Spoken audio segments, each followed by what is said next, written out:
Kylian Mbappé a foulé dimanche soir, pour la dernière fois, la pelouse du Parc des Princes avec le maillot du PSG sur le dos. S'en est suivi une cérémonie digne ou indigne, ce dernier tour de piste pour le plus grand joueur du PSG? C'était une semaine catastrophique, et je le dis, la catastrophe intégrale. Pourquoi? Bon, déjà, la défaite de Coupe d'Europe, je veux bien. Mais la défaite contre Toulouse, 3-1 à la Piole. 3-1, quand même, c'est ignoble. Mais oser, je dis oser, donner un spectacle pareil au plus grand joueur français, peut-être pas encore de tous les temps, mais actuel, c'est une honte. Pourquoi? Pendant des années, Kylian Mbappé a mouillé le maillot du PSG. Alors, bien que certains lui reprochent une forme d'attitude un peu distante, il l'avoue d'ailleurs, il l'a avoué dans sa vidéo. Comment est-ce qu'on peut oublier que c'est le plus grand buteur, que c'est peut-être un des plus grands joueurs qui aura jamais joué avec le maillot du PSG? Comment faire ce non-adieu à Kylian? Comment ne pas le sortir à la 85e pour qu'il y ait une standing ovation, des feux d'artifice? Comment derrière faire comme si alors, Franck, il ne se passait rien? C'est catastrophique et ça ne m'étonne pas vert du sport. Là, aujourd'hui, on est vraiment dans les règlements de compte, non pas à Coquerolles, mais à la porte d'Auteuil. Manifestement, il ne s'entend pas très bien avec son président, Nasser El Khelaifi.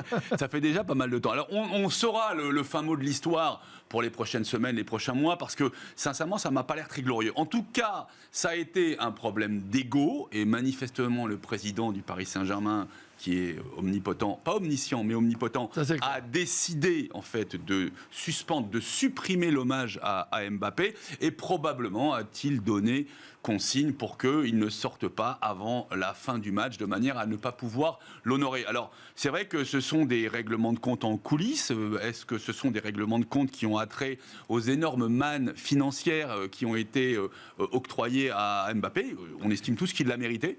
Oui, mais, une fois, et sans chèque de sortie, puisqu'il part, et sans chèque de sortie, sachant qu'encore une fois, il part libre du Paris Saint-Germain. C'est bien ça tout le sujet. Oui, mais le grand perdant, c'est qui?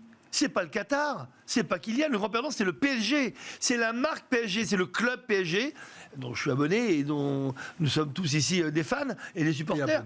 Et abonnés.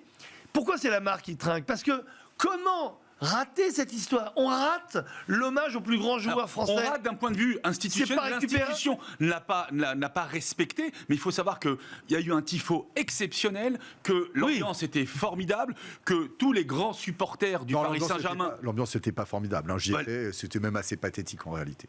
L'ambiance sur le terrain était pourrie parce que le match était catastrophique, mais en tout cas, les tribunes Auteuil et Boulogne se sont répandues, il y a eu la fête, il y a eu des fumigènes. C'était pas comme Dortmund avant le match. C'était très décevant. Et puis surtout, encore une fois, je le répète, on ne peut pas faire un non-lieu. Ça montre à quel point, non seulement les Qataris, le Qatar ne comprend rien à l'esprit du sport, puisque l'ego est toujours supérieur au cerveau.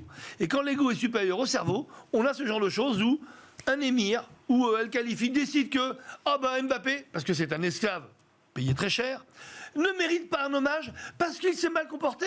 Mais c'est là qu'on se rend compte que ces gens-là ne comprennent rien au sport.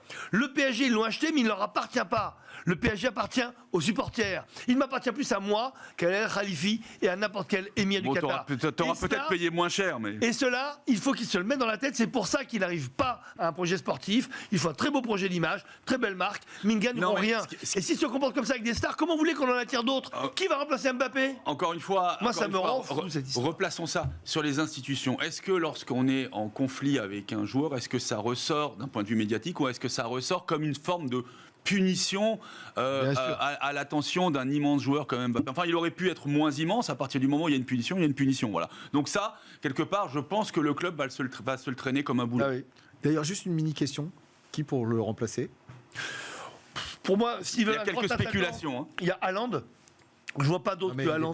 Je sais, il n'est pas libre. Il est un peu cher. Il est un petit peu cher. Non, mais sinon, vous savez, peut-être que le départ d'Mbappé va faire émerger l'un des joueurs. Quand même, il y a de bons attaquants quand même au PSG aujourd'hui.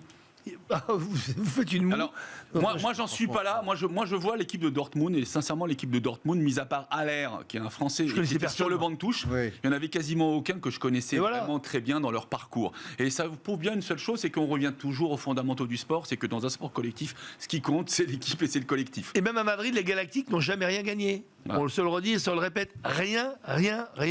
Donc il faut se poser la question, est-ce qu'on additionne des mégastars ou est-ce qu'on fait juste une bonne équipe pour gagner? Et un dernier élément, c'est que sur les 4 équipes demi-finalistes des 2 championnats d'Europe, on a 3 équipes allemandes. Et mis à part le Bayern, où effectivement il y a un peu de star system, en règle générale, quand on regarde le Bayer Leverkusen ou quand on regarde Dortmund, sincèrement, on se demande comment ils ont fait cette équipe-là, parce qu'il n'y a aucune star réelle. Oui, mais star system à l'allemande, c'est-à-dire qu'il n'y a pas un mot plus haut que l'autre, on joue collectif et on se Alors, pas un peu partout. Quand on parle d'institutions dans le sport et dans le football, c'est vrai que quelque part, on pourrait mettre en exergue le talent qu'ont les clubs de football allemands de rester dans l'institution et de rester dans le passé du club. Et de respecter la marque et leurs supporters. Regardez à Dortmund, regardez au Bayern. Là, ils respectent vraiment les gens. C'est pour ça d'ailleurs qu'eux respectent le club. Comment est-ce qu'on peut encore imaginer pourquoi le PSG n'est pas respecté? Parce qu'ils ne respectent personne. Inspirons-nous de la Bundesliga.